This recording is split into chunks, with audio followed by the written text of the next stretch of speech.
क्यों कुछ बच्चे रुग्ण पैदा होते हैं, बीमार पैदा होते हैं, कॉन्जेनिटल हार्ट डिजीज के साथ पैदा होते हैं? प्रकृति का कोई दोष नहीं है उसमें। लेकिन जैसे हमने गेहूं की फसल के बीज बोए और वो बीज सड़े हुए थे, तो हमारी फसल अच्छी नहीं हो सकती। और जिस जमीन में हमने बीज बोए उस जमीन में नमक की मात्रा अधिक थी, कैल्शियम कार्बोनेट अधिक था, डेंजरस केमिकल्स अधिक थे। बीज तो अच्छा था पर धरती ठीक नहीं थी, फसल नहीं हो पाएगी। तो बीज भी अच्छा होना चाहिए, और जिस धरती में वो बीज डाला जा रहा है वो धरती भी अच्छी होनी चाहिए। जब यहां कुछ दोष आते और फिर इसमें माता के मानसिक स्थिति का भी बड़ा फर्क होता है। ये मैंने अनुभव किया। मैंने कितनी माताओं से बात करी जिनके बच्चों में कुछ कुछ रोग देखने को मिले, और ये पाया कि जिस समय वो गर्भवती थीं वो अनेक अनेक किस्म के तनावों में थीं। दुखद है, पर ना चाहते हुए इस स्त्री ने अपने बच्चे को रोगी बनाया, ना चाहते हुए। तो जैसे सेल्स की मल्टीप्लिकेशन हुई तो पूरा एक शरीर बना, ऐसे ही इस मूल प्रकृति में जब डिविजन्स मल्टीप्लिकेशंस होनी शुरू होती हैं, यही मल्टीप्लिकेशंस होते होते अणु और परमाणु और ये सब प्रवाह रूप से जो ये हमारी प्रकृति चल रही है, इसमें ये जो मल्टीप्लिकेशंस होती रहती हैं, उससे सूक्ष्म तत्व स्थूल हो जाते हैं। कुछ समय तक वो स्थूल शरीर चलता है, फिर वो नष्ट हो जाता है। अच्छा, जब शरीर नष्ट होता है तो वो पंचभूत वापिस उन्हीं पंचभूतों में रिसाइकलिंग हो रही।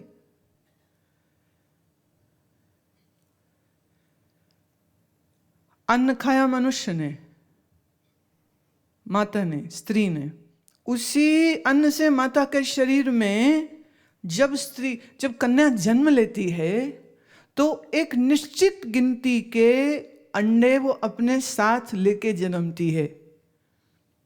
जब उसकी माहवारी शुरू होगी तो फिर गर्भ धारण करने की क्षमता और प्रोसेस शुरू होगी, लेकिन वो अपनी संख्या अपने साथ लाई। This is what I call the perfect, marvelous engineering of nature.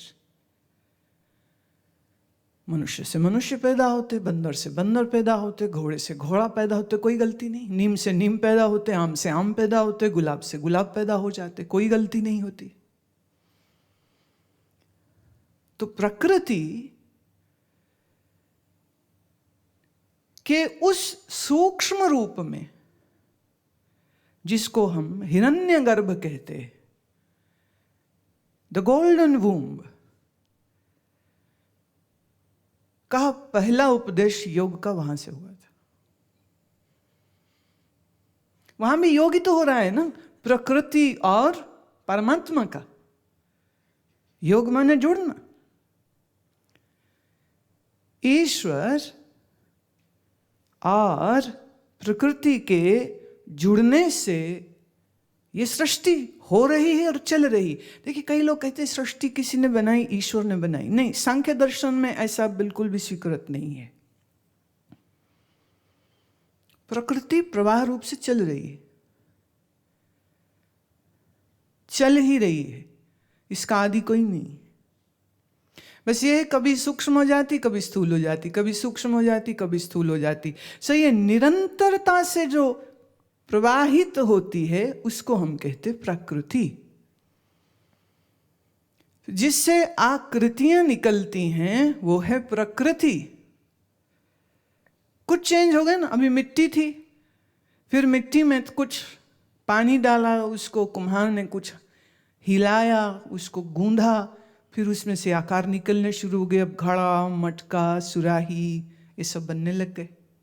मिट्टी तो एक ही थी पर आकार आने शुरू हो गए। किससे? कुम्हार की वजह से। चेंजेस हो रही ना। तो मूल तत्व में प्रकृति एक ही है, पर इसी प्रकृति में जब चेंजेस उत्पन्न होते हैं तो हमें भिन्न भिन्न प्रकार के जीव, वृक्ष, जलचर, नभचर, थलचर, भूखंड, तारामंडल इत्यादि, ये जितनी हमारी गैलेक्सी है, today the astronomers say that everything is coming out of a black hole, and that black hole can suck up hundreds of planets at one time. ये बड़ा देखिए, कहाँ मनुष्य ना एक लड़ाई झगड़े और राग द्वेष और खाने पीने और सोने और भोगने और बच्चे पैदा करने में उलझा पड़ा है, और वो ये भूल गया कि इतनी अनंत सृष्टि है उसके आसपास। तारे, नक्षत्र, ग्रह, समंदर, नदियां, झरने, पर्वत, और फिर इनमें निवास कर रहे ये सब जीव, और जीवों की अलग अलग मानसिकता।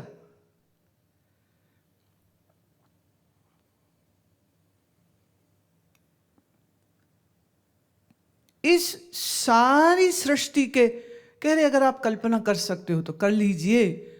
तो कहा जितने दूर जा सकते हो उतने दूर चले जाइए।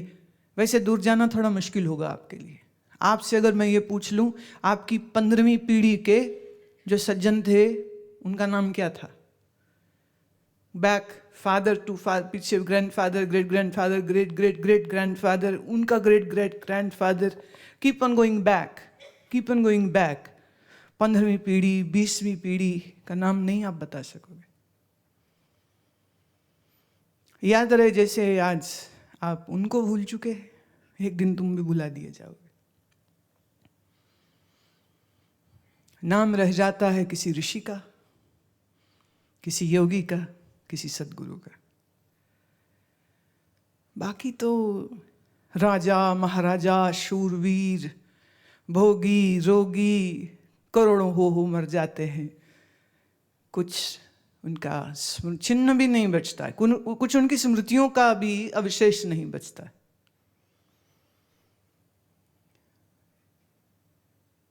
ये गीता में भी श्री कृष्ण ये बोलते हैं कि यह उपदेश गीता का सर्वप्रथम मैंने सूर्य को दिया, सूर्य ने मनु को दिया। तो ऐसे आगे आगे परंपरा से चलते हुए गुरु से शिष्य को, फिर ये शिष्य गुरु तत्व को उपलब्ध हो गया, फिर इस गुरु ने आगे किसी शिष्य को दिया, फिर आगे किसी को दिया, फिर आगे किसी को दिया, फिर आगे किसी को दिया। But if you say the chain, from where did it begin? It began from Lord Himself. तो योग का पहला प्रवचन करता या आचार्य कहें तो कौन? तो कहते हम ईश्वर ही कहेंगे, उसी ने दिया। सांख्य योग को सांख्य योग क्यों कहते? वो इसलिए, सांख्य माने संख्या, संख्या माने a digit, a number। संख्या माने हाउ मैनी। हम कहे कितनी उंगलियां? हम कहे 5। अच्छा 5 उंगलियां कि 4 उंगलियां और 1 अंगूठा? तो संख्या, गिनना, गिनती। उस गिनती को जो गिनवाता है उसे हम कहते हैं संख्या। और सारी सृष्टि की इस संख्या के विषय में जो विचार करके हमें देता है उसको हम कहते हैं सांख्य दर्शन। सांख्य दर्शन और वेदांत और योग ये आपस में जुड़े हुए। एक पॉइंट तक सब एक साथ चलते हैं, फिर एक पॉइंट के बाद वेदांत अलग हो जाएगा। वो कौन सा पॉइंट है फिर जब समय आएगा तब बात करेंगे। अभी ये विषय बड़ा गहरा और बड़ा गंभीर है, और अभी इसको समझने में धीरे धीरे सहजे सहजे एकाग्रता से आप श्रवण करते रहिए तो बहुत सी चीज़ें स्पष्ट होने लग जाएंगी।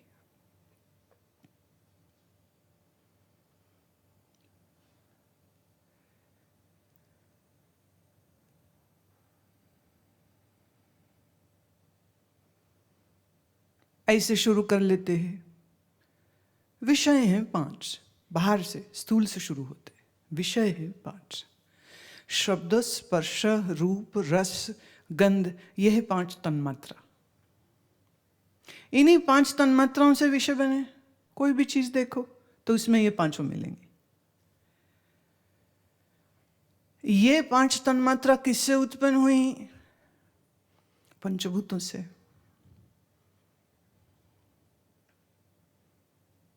सांख्य योग के कुछ एक आचार्यों ने ये कहा कि सूक्ष्म क्या है? पृथ्वी के गंध, जल की रस, वायु के स्पर्श, आकाश के कान। तो तन्मात्राओं से भूत निकले हैं, ना कि भूत से तन्मात्राएं निकली।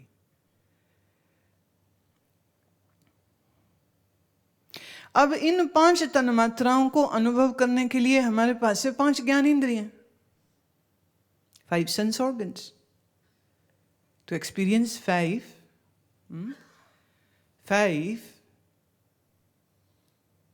senses, to experience 5 objects: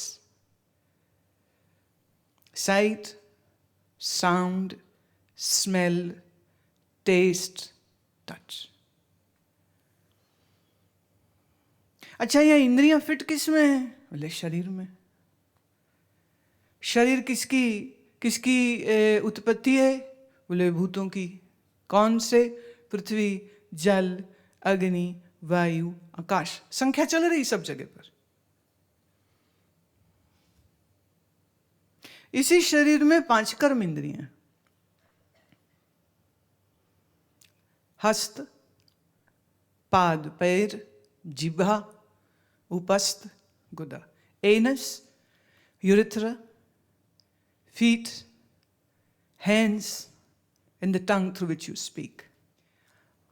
अब शरीर तो है जड़। आंख जड़ है कि चेतन? जड़ है।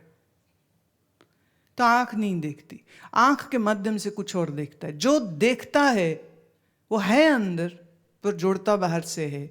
जो अंदर रह के बाहर का काम करे उसे कहते अंतःकरण। क्या कहते? वो है 4: मन, बुद्धि, चित्त, अहंकार। संख्या आ गई।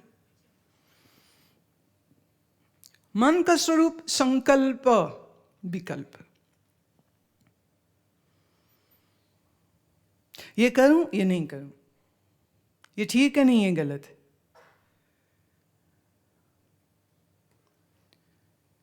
इस मन के साथ है बुद्धि, जो फाइनल सील लगाती कि ये ठीक है। पर अगर बुद्धि भ्रमित होगी तो आप गलत को ठीक कह देंगे, ठीक को गलत कह देंगे। चित्त, that's the subconscious. The storekeepers of your all memories, experiences, sensual experiences, emotional experiences, physical experiences are all stored in chitta. You cannot function without your chitta. क्योंकि आप रिकॉग्नाइज कैसे करोगे कोई चीज को?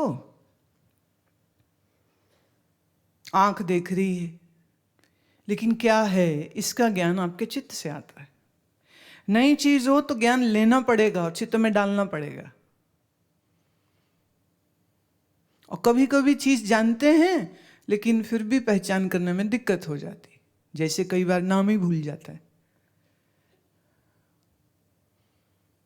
जैसे हम देख भी रहे हैं लेकिन फिर भी ये वही है, नहीं नहीं वो नहीं, ये वही है, नहीं ये तो कोई और है, तो भ्रम भी हो जाते, मेमोरी लैप्सेस हो जाते, 2 घंटे बाद 10 घंटे बाद याद आता है, अच्छा ये तो वो था। कई बार चेहरे याद रह जाते हैं, नाम भूल जाते हैं, कभी नाम याद रह जाते, चेहरा ही भूल जाता है। ये लैप्सिस जो है ये चित्त और बुद्धि और मन की नॉन कोऑर्डिनेशन की वजह से है।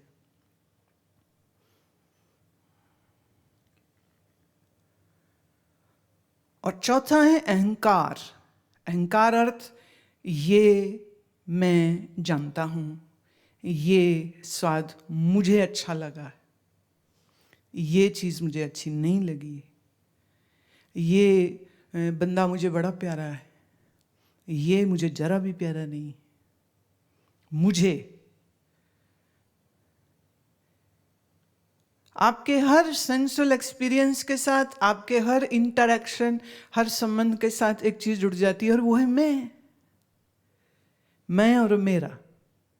ये इतनी ही माया है बस, मैं और मोर तोर तह माया, इतनी ही माया। जिस दिन ये मैं और मेरी तुम्हारी छूट गई, जब मैं कुछ नहीं और मेरा कुछ नहीं, उस दिन तुम माया से मुक्त हो जाते हो। अभी ये क्या है, मैं बनी हुई है और मेरा बना हुआ है। इसलिए हम पूरा टाइम पार्टीबाजी करते रहते, जो मेरी पार्टी में वो सही, जो तेरी पार्टी में वो मेरा शत्रु। So how can I win more friends so that I can kill more enemies?